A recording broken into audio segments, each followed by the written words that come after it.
নমস্কাৰ, মই পৰশ ভট্টকৰ আৰু স্বাগতম জনাইছোঁ আপোনাৰ মোৰ অৰ্থাৎ আমাৰ চেনেললৈ নামজাৰ নিশাৰ কথা কোমল।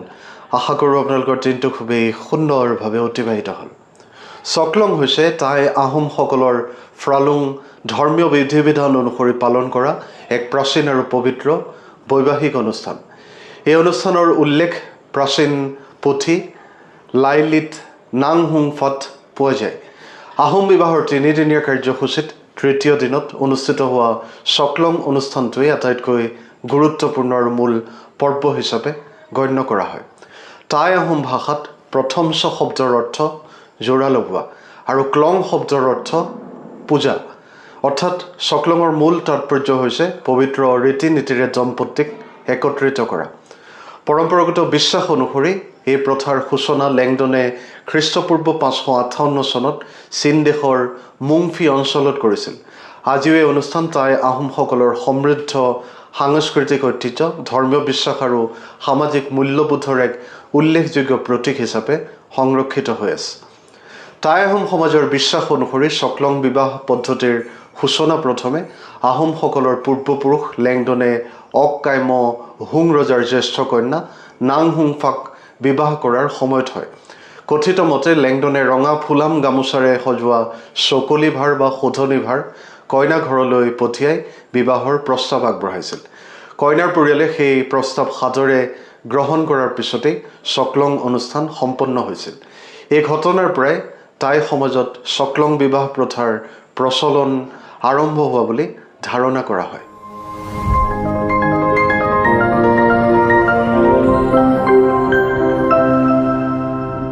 টাই আহোমসকলৰ পৰম্পৰাগত চকলং বিবাহ তিনিদিনীয়া কাৰ্যসূচীৰে সম্পন্ন হয়।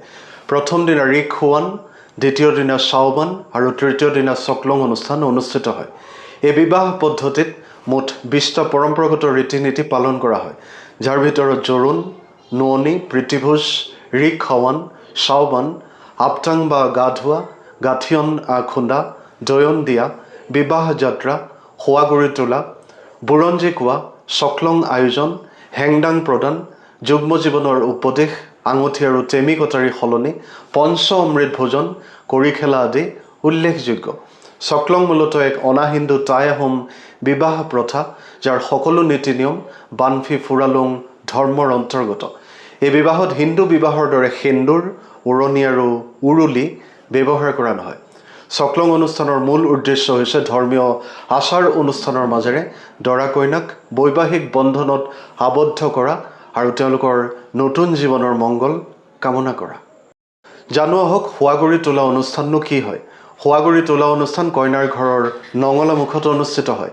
দৰা উপস্থিত হোৱাৰ লগে লগে কইনাৰ মাক আৰু আত্মীয় স্বজনসকলে দৰাক পৰম্পৰাগতভাৱে আদৰণি জনায়। এই সময়ত জ্বলি থকা বানফাই, পীৰা আৰু পানী আনি দৰাৰ ভৰি ধোৱাৰ ব্যৱস্থা কৰা হয়। সাধাৰণতে কইনাৰ পৰিয়ালৰ এজনী সৰু ছোৱালীয়ে দৰাৰ ভৰি ধুৱাই দিয়ে আৰু দৰাই কৃতজ্ঞতাৰ স্বৰূপে তামোল পাণ আৰু কিছু উপহাৰ আগবঢ়ায়। তাৰপিছত কইনাৰ মাকে স্নেহ আৰু আশীৰ্বাদেৰে দৰাক আদৰি চাদৰৰ আঁচল ধৰি ৰভাতলিলৈ লৈ যায়।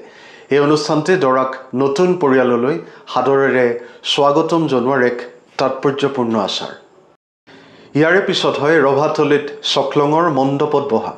চকলং অনুষ্ঠানৰ বাবে বিশেষভাৱে সজোৱা বেদীটো 7টা ৰঙেৰে পদুম ফুলৰ আকৃতিত নিৰ্মাণ কৰা হয় আৰু ইয়াৰ চাৰিওফালে 101টা তেলৰ বানফাই জ্বলোৱা হয়। প্ৰথমে দৰাক মণ্ডপৰ সন্মুখত বহোৱা হয়। কইনাক ভিতৰত পৰম্পৰাগত সাজ পোছাক আৰু অলংকাৰেৰে সজাই ৰাখি নিৰ্দিষ্ট আচাৰ অনুষ্ঠান সম্পন্ন কৰাৰ পিছত আঁৰ কাপোৰেৰে আনি দৰাৰ বাওঁফালে বহোৱা হয়। ইয়াৰ পিছত কইনাৰ মাক দেউতাক আৰু বয়োজ্যেষ্ঠসকলক পাণ তামোল আৰু কাপোৰেৰে সন্মান জনোৱা হয়। পুৰোহিত বা যাক তেওঁলোকে মলুং বুলিও কয়, দৰা কইনাৰ সন্মুখত তেওঁলোকৰ 7 পুৰুষৰ বংশাৱলী আৰু কৰ্মগাথা বৰ্ণনা কৰে, যি টাই আহোম চকলং বিবাহৰ এক গুৰুত্বপূৰ্ণ পৰম্পৰা। অনুষ্ঠানৰ সময়ত এখন পিতলৰ কাঁহীত চিং কৰা ফুল, টংলতি পাত, তিল আৰু জ্বলি থকা ঘিউৰ বানফাই স্থাপন কৰা হয়, যিবোৰ পবিত্ৰতা, সমৃদ্ধি আৰু বংশধাৰাৰ প্ৰতীক হিচাপে গণ্য কৰা হয়। চকলং অনুষ্ঠানত দৰা কইনাৰ সন্মুখত চাউল, ফুল আদি মংগলসূচক সামগ্ৰী ৰাখি প্ৰাৰ্থনা কৰা হয়। মলুঙে ধৰ্মীয় মন্ত্ৰ পাঠ কৰি বিবাহৰ মূল আচাৰ সম্পন্ন কৰে। ইয়াৰ পিছত কইনাৰ দেউতাকে দৰাক সোণৰ আঙঠি, কাপোৰ বা অন্যান্য উপহাৰ প্ৰদান কৰে।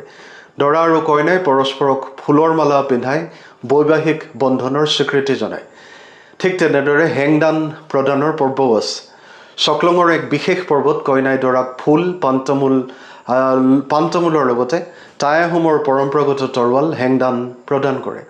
দৰাই এই হেংদান দেশ, ধৰ্ম, সমাজ আৰু পৰিয়ালৰ সুৰক্ষা তথা ন্যায় প্ৰতিষ্ঠাৰ প্ৰতীক হিচাপে গ্ৰহণ কৰে। লগতে আছে মলুঙৰ উপদেশ, যাক কোৱা হয় জন্মিং।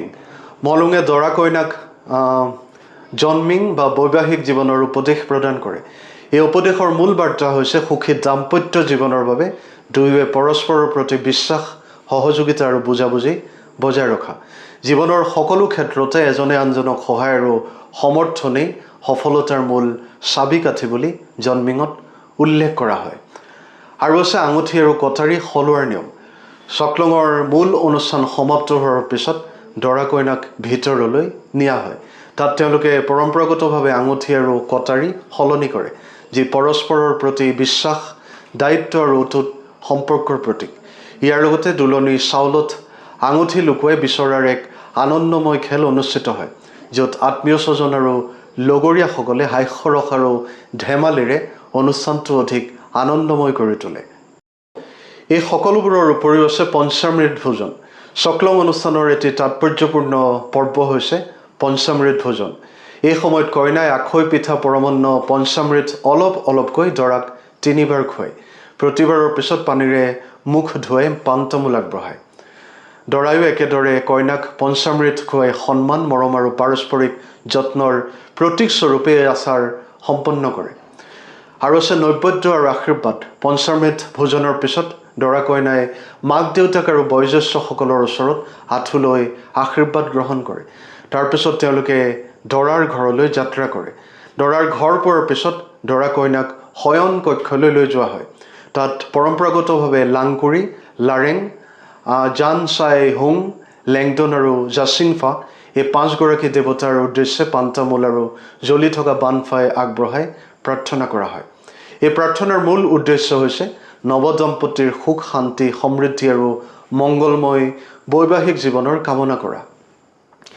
চকলং হৈছে টাই আহোম সমাজৰ এক পবিত্ৰ আৰু ঐতিহ্যমণ্ডিত বিবাহ প্ৰথা, যিয়ে তেওঁলোকৰ ধৰ্মীয় বিশ্বাস, সাংস্কৃতিক পৰিচয় আৰু সামাজিক মূল্যবোধক প্ৰতিফলিত কৰে। বিভিন্ন আচাৰ অনুষ্ঠান, প্ৰাৰ্থনা আৰু পৰম্পৰাগত নিয়মৰ মাজেৰে দৰা কইনাক বৈবাহিক বন্ধনত আবদ্ধ কৰা এই প্ৰথাই টাই আহোমসকলৰ সমৃদ্ধ ঐতিহ্যক আজিও সজীৱ কৰি ৰাখিছে। চকলং কেৱল এক বিবাহ অনুষ্ঠানেই নহয়, ই হৈছে প্ৰজন্মৰ পৰা প্ৰজন্মলৈ কঢ়িয়াই অনা এক অমূল্য সাংস্কৃতিক সম্পদ। এই কথাৰে আজিৰ এই খণ্ডটো সামৰিছোঁ। আশা কৰোঁ আপোনালোকে আদৰি ল'ব। লগতে আপোনালোকৰ মতামত আগবঢ়াব আৰু চেনেলটো নিশ্চয়কৈ ছাবস্ক্ৰাইব আৰু ফ'ল' কৰিব। পুনৰ লগ পাম এক নতুন আৰু আকৰ্ষণীয় বিষয়ৰ সৈতে। ভগৱানে আপোনালোক সকলোৰে মংগল কৰক। আজিলৈ আহোঁ। শুভৰাত্ৰি। ধন্যবাদ।